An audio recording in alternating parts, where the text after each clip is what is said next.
Welcome back to Learning with Merit. Today we're going to talk about using variables in operations. So variables can be used in operations in place of literal values. So if we declare and initialize two integer primitive values here I have x equals 2 and y equals 5. And I've created two string objects. We have the front and back. We've got hello and world. And we're going to do some operations with these. So here we have system out print line x plus y. And you'll see that it prints out 7.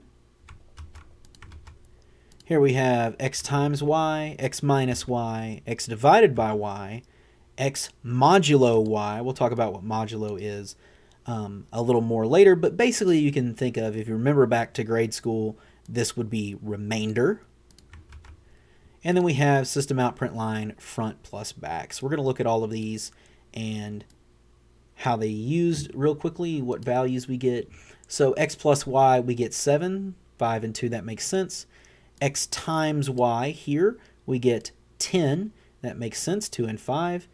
X minus y, we get negative 3, because 2 minus 5 is going to give us negative value of 3.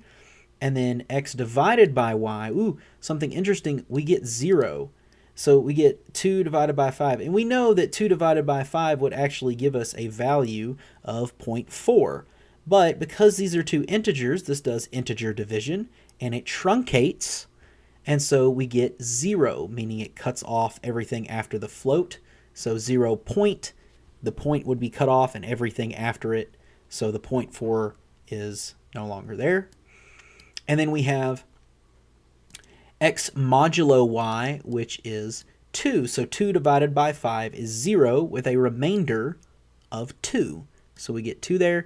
And then lastly, we get to see how the strings get used. This is something we call concatenation.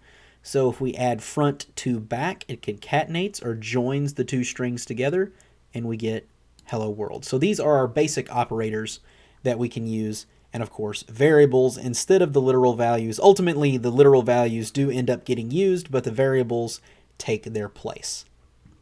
Thank you for watching Learning with Merit.